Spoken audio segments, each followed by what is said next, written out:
Good morning, everyone. Am I audible? I think now. So it's a great pleasure and privilege to be sitting here moderating this very interesting discussion. I'm quite humbled to have the company of the CEOs of our country. And I'm sure we'll make this entire discussion very, very interactive. So let's start, and our topic is very interesting. While we have CEOs, and I think we already heard that for the CEOs, HR is a very, very critical agenda. It is one of the most important contributor or the variable to the success of the organizational growth. However, many a times it takes a back seat when it's been looked at as a critical role as compared to other roles within the organization we just heard just now. So let's begin, and I'll set up a contest. Culture actually is being considered as a very, very important variable in the overall organization performance. Culture is also being considered to be contributing to the entire talent attraction and retention strategy for the organization. However, culture being so soft and so not visible, it sometimes takes a backseat. Research after research has shown that culture is one of the most important variable when it comes to the EBITDA, when it comes to the organizational performance. Companies which are doing acquisition, mergers, and also partnership, we found initially culture was not a very important contributor. It was never even considered as a due diligence component. But the last 3 years, and especially after COVID, two components which are considered to be extremely high in terms of the deal maker, apart from obviously the valuation, are culture and leadership. This also is being considered not just globally, not just in Asia, but it's become very important in India. So let me now turn here and take the views of these esteemed CEOs. I'm extremely glad I don't see women on the discussion on the platform, and I'm really proud that Khushbu, you've been doing a fabulous role. Really proud about it. So let me start by you with this common question to all of y'all. How critical is culture today from the CEO's lens? What is the importance the CEO today is giving to the overall culture in terms of the business growth? Sure. Good morning, everyone. Thank you for having us all here. It's a pleasure to be among such leading minds here. Thank you for the question.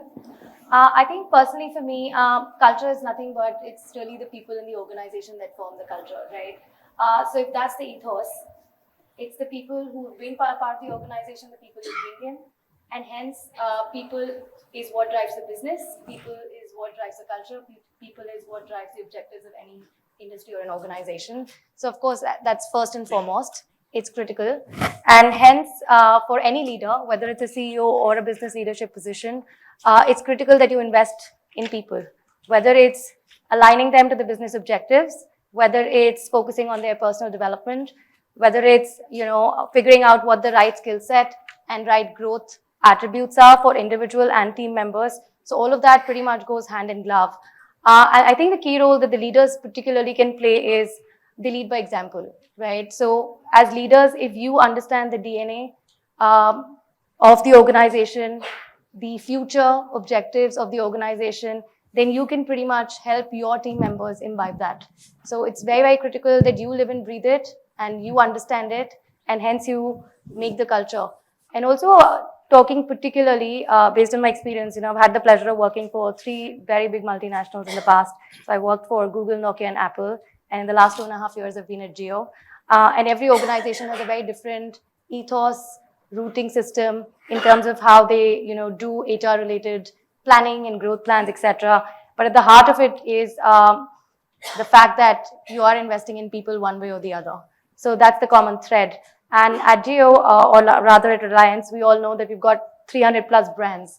And so to maintain culture across all of these different organizations is obviously a challenge. And it becomes even more critical that for the business unit that you particularly run, that's the role of a CEO, that how do you make sure that the overall DNA, overall value and guidelines is followed through your business unit. And something that our chairperson obviously says, because it's a family-run business, which is very, very unique to the different organizations that I've worked for in the past, is given so many brands and units, if you can run your business unit as an entrepreneur, thinking that it is your own personal business, then your decision-making and your involvement with your team members is going to be pretty on point. So I'll leave it to that. Yeah. Thank you so much, Khushbu. I think very well said, very well articulated. Especially, I like the point of culture is nothing but people, and it really sums up everything. And its organization is about people. And with this point, I'll go to Dr. Parag. You're almost kind of a deviant here. So you, in fact, your purpose of what you do is to serve people. Right. I remember when the CEO of Microsoft took over, he said his first priority is building the culture, and culture is nothing but the soul. Soul, which is very much, it's not abstract, but it's very much real. You can actually feel it. So how important for you it is to build the right culture to serve the people, because they come at a very critical junction to you. I'll take you back 23 years, back in history when I first joined the organization, and I was reporting into the CEO of the group, and he told me that, I told him that, I've seen this at Lilavati and I've seen this at Nanavati and all of that. And he turned around very, very sharply and told me that we are not here to build a Lilavati or a Nanavati or a Kalavati. We are here to build a Wokhart, which is our own intrinsic culture. So I think that kind of set the tone, and over the last 2 decades plus, that's all we've tried to do to build our own identity. A lot of it stems also from the fact that, unfortunately or fortunately, as newer healthcare entrepreneurs get into the business, we do get into the problem of taking people from other hospitals. And whether we like it or not, there is a mix of a DNA of culture that actually, sort of quote unquote mixes up with what our core culture is, especially with attrition being at about 35% amongst nurses annually, which means every 2.5, 3 years, you're not going to see any of your old nursing friends around. It becomes extremely important to keep focusing on the culture. I'll also take from what you said about CEOs leading by example. I think it's very, very critical that, when you see a patient in difficulty, when the CEO himself lets the patient go first into the elevator or helps the patient out from, or just an elderly person, it need not be a patient also, maybe a relative, maybe a visitor. When you help the person out of the car and, ensure that the person is taken care of, I think that sets the culture of caring.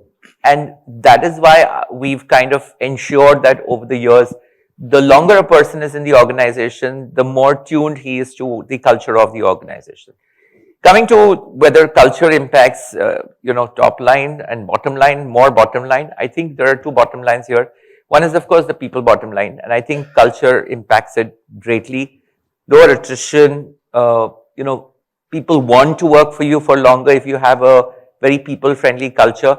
And I think that's where we all come in. That's our job, to ensure that we maintain the culture of the organization as it has been. It's also important to change culture when required. I think we saw a lot of that during COVID. We saw patients getting nasty with us because we couldn't give them beds at a point. How to maintain that calm and equipoise and ensure that we do not dilute our cultural standards. I think that's been very, very important for us in healthcare. I understand I'm the deviant here, but at the same time, we must understand that all industries, all service industries, and there's a huge contribution of ours to the GDP.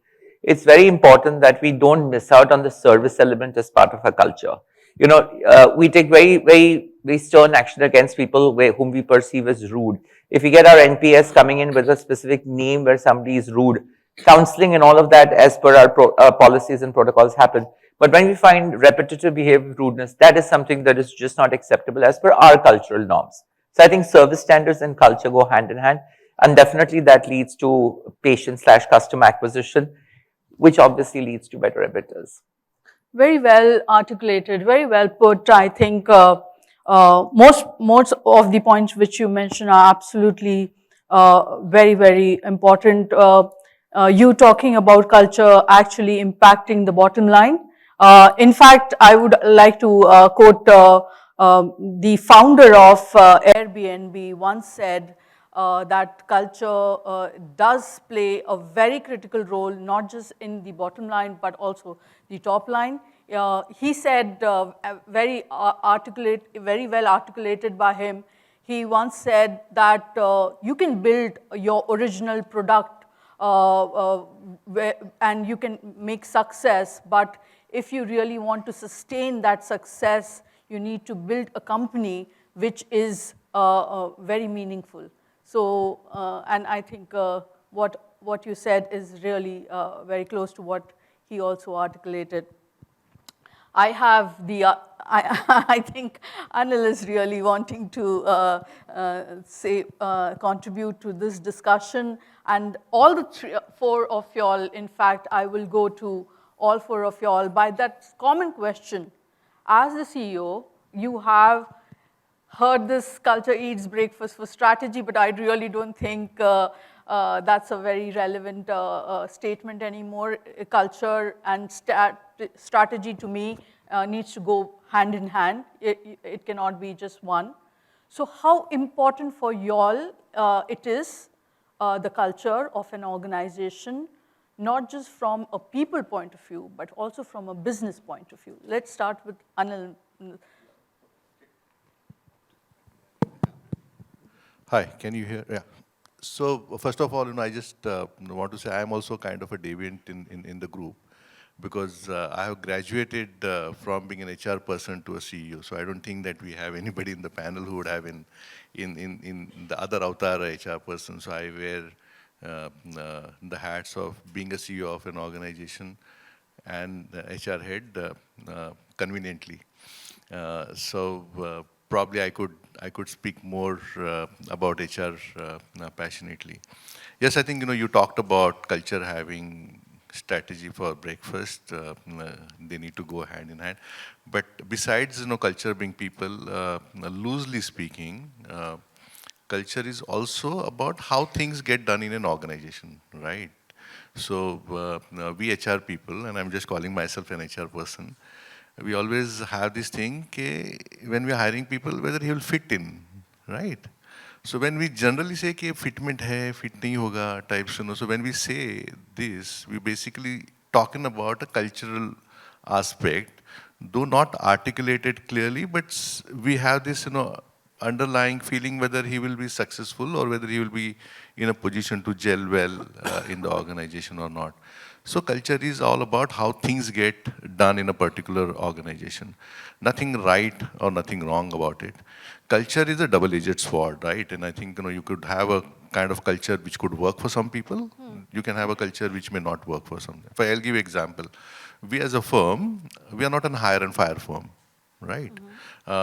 And it can work well, and in certain businesses it could also be a kind of an it could pose a challenge if you want to bring about a massive or rapid change, right? So it depends on how you want to play the culture bit.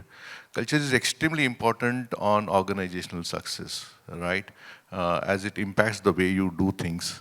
It impacts your decision making, it impacts your planning, and it also impacts your strategy. And to your point that culture and strategy can go together, because it can really influence the strategy in a big way. So if you have a strategy which is not again, in line or cannot be absorbed by the kind of culture that you have in organization, the strategy would fail.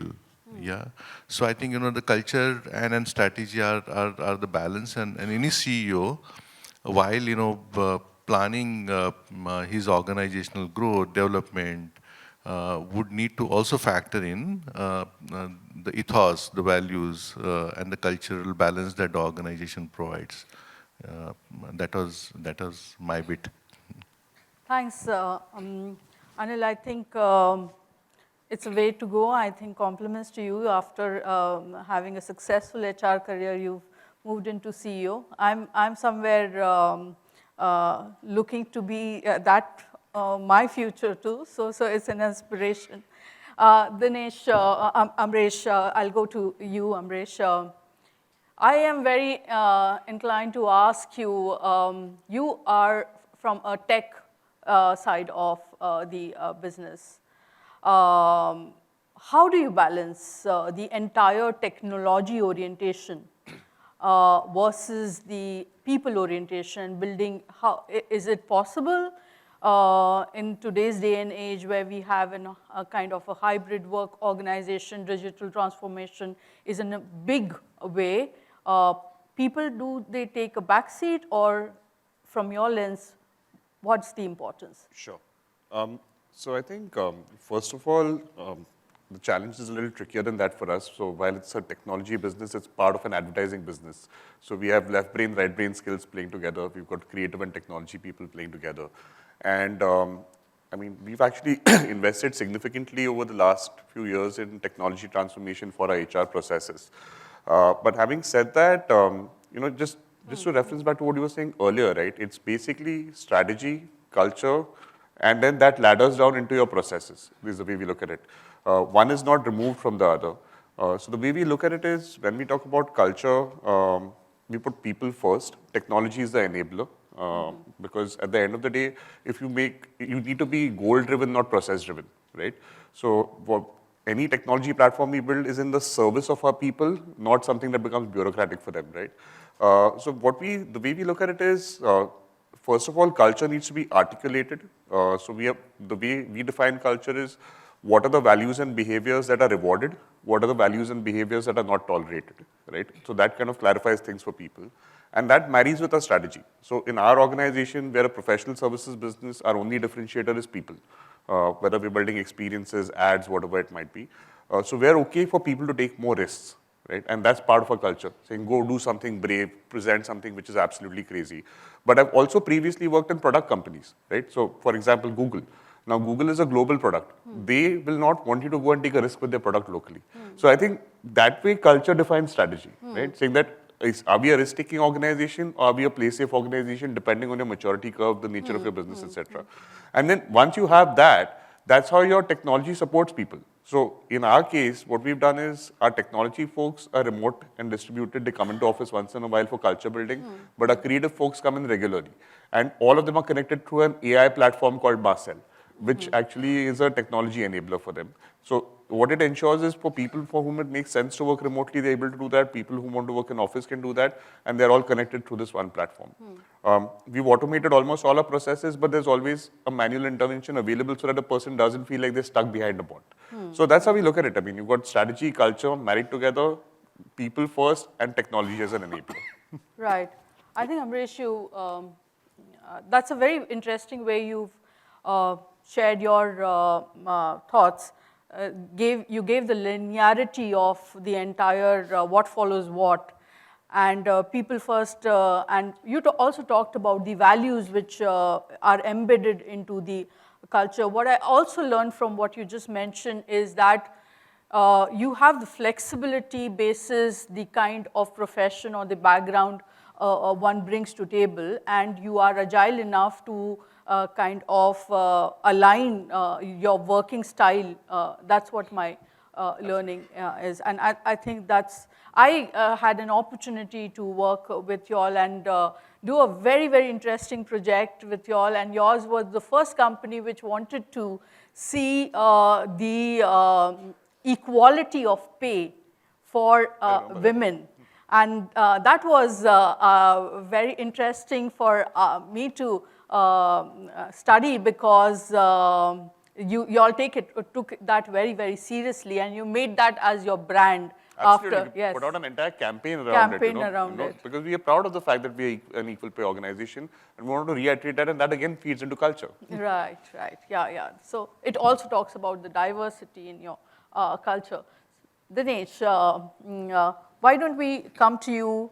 I was hoping to cover around 9 to 10 questions. We are on the first one, but I'm sure this is very engaging. Dinesh, why don't you give your expertise or your point and suggestion on, from your lens, how do you look at culture and how important it is for you? Thank you. I think Worley as an organization is a global organization. We are in 50 countries, 50,000 people. we were looked at as an energy, chemicals, and resources solutions business earlier. I think after the pandemic, the way we are driving globally the net zero, I think we changed our purpose, delivering a more sustainable world. So that is driving us, all of us, globally. Then we started talking about our ambition to be the leader in sustainability business. So that's the second piece, And the third one is about our values. So all of this ambition, our purpose, and values actually helping us to stay closer. And being a people business, more B2B, we have different kinds of challenges, So building on this, on what my colleagues also have said, I think some of the challenges what we also have is working with different countries, different offices around the globe. And we have a culture, in each of these countries, which is a little different, isn't it? But all this purpose and the values and our ambition holds us together. So how do we drive it? So when we talk about our behaviors, we talk about very few behaviors, which is very important to us. How do we conduct our business? That's also important for us because we work with the customers who requires, the projects to be completed on time within budget. So if we don't hold the culture together, a very unique culture in India is that we have to, maintain that, and we have to hold our people together in India. So, the things like we need to do what is right or what is, easy, right? That's very important for us. We need to drive that kind of behavior. We need to implement a solution which is the right solutions, not coming from you, but coming from the team, Work as a team, stronger together is one of our values, so I would say. Life is one of our values. So we look at people ahead of everything else. And that is how we drive, a culture of togetherness. We also looked at, and you asked about how does it help you to grow your business, right? And we are actually in a growing strategy. So with respect to building the culture together, it helps us to improve our productivity. With the productivity, it helps, we need to also look at the performances, which is more sustainable over a period of time. And with the productivity, with the delivery, with the customer satisfaction, I think that gets us more business growth. So it's all connected. Definitely, culture is very important for our kind of business and definitely for everyone. We need to make sure that the people who come in, because as you're growing, you're bringing in more people. And we are all mostly having engineers with us, to deliver the solutions to customers. So bringing in more people, we need to blend them into our culture. There is going to be some challenges there, but we have a good system where we have buddy systems, we have leadership which is leading by example. You just can't say something and do something else. Okay, you need to show what you say, do what you say. That's so important for us, and that is actually holding, and driving the growth for our business. Dinesh, walk the talk is what I'm hearing, what you're saying. You also said a very interesting thing about achievement of the net zero strategy. And interesting, you said there's an article which was published by Harvard on how culture actually contributes to the net zero strategy and brings the sustainability is only possible if you have a very value-led organization. It creates excitement in the people when we talk about net zero. We talk about the future generations. What are we doing for the future generations to come? Right. You know, it's not about us. It's not about our kids, but it's about our grandkids and things about them. So that's the challenge which we have, which we are trying to address it today. If we lead it from the front, I think that creates a lot of excitement for the people when they want to come and join our organization. That's how we are trying to build a culture around us. Thanks, Dinesh. Sairam, you might be thinking why I am taking so much of time to come to you. What is your view on overall? Suzlon is a was quite well ahead of time to get into green energy business. How do you manage the culture? It is quite well known that there are serious efforts being taken by all. If you could share some of your experience. Yeah, thank you. And so in my opinion, culture is nothing but collective behavior of all people who are inside the organization. Now the question comes, every organization, what culture you want to promote? So every organization has to be clear, this is the culture that we like to promote for our organization's success and sustainability. Once that is clear, then the next question comes, how do you promote this culture? So obviously you need to, it is a behavior. So you need to reward, recognize that kind of a behavior which promotes that kind of a culture at every available opportunity. So this is a very important part of the business. But it is not as simple as that and not as easy as that, because culture always has a multifaceted dimensions, multiple dimensions. When I say multiple dimensions, why? Some organization, for example, like Suzlon, we say that customer service is very important for us to promote because we are into the service business. Now comes, how do you promote customer service as a culture? So obviously then you need to talk about quality first, safety first, people first, diversity, inclusion, equity. Unless you don't take care of these other side of the cultural aspects related to people, safety, quality, diversity, inclusion, equity, these are very important. Unless you take care of them first, you cannot build the actual organization culture that you are looking for, where we say, okay, customer first, right? So this is a little bit multifaceted in that sense. And in Suzlon specifically, we are very interested to promote these fundamental cultural traditions. Suzlon is of course known and is there since long, more than 3 decades. And they have gone through various phases of corporate cycles. So, but however, their culture has made them to stand, irrespective of what cycles have come during these 30, 40 years. They still stand by that culture, those values. Now the question is again, how do you build these multi-dimensional cultural setups in an organization where people come from diverse backgrounds and multiple cultures? So that is where the HR fraternity and every employee, and of course primarily CEO or the head of the organization, has to play a very important role on how do you stitch your policies, your processes, your systems, your tools, everything that is required to promote these 4 or 5 important dimensions and elements of cultural build-up. And it is a very hard work, and there is no easy solution. And it is important that you travel in that direction and put your efforts day by day, year by year, and it is built over a time. It takes a good amount of time to build culture. It is not built in a day.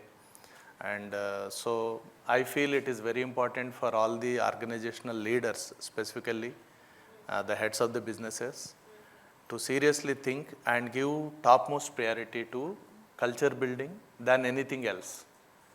Because if you don't take care of that, everything you try to build will actually fall down. It will not be sustainable, it will not stay long. So it is very important for especially all of us to ensure that we take care of these fundamental cultural aspects in our business. And it definitely adds to top line, bottom line, middle line, every line. Because without culture, there is no line. It is an imaginary line. So that's it. Very well said. Actually, two things which I picked from you about a very different lens of looking at it from the customer service point of view. When we look at the overall culture, we talk about very internal variables. You also talked about the customer service. You also talked about culture not being something which you can create overnight. That's so very important. And that's the reason why, in fact, when two organizations are integrating, it's always said that don't change culture overnight, because your merger and acquisition strategy will fail, because cultures cannot be replicated immediately. It's very, very ingrained in you. Thank you so much. I think it was pleasure interacting with you all. Extremely meaningful suggestions and inputs you all have given. Moral of the story is culture is important from a CEO's lens also, not just from the HR lens. And more and more, it's going to be important because we are the youngest country in the world. And our young generation and young population looks for meaning and soul in an organization. The purpose is most important. And I'm very sure the CEOs are thinking in the right direction. So thank you so much. And my apologies, sincere apologies, we've not been able to take more questions, but do interact with them. Pleasure. Thank you so much.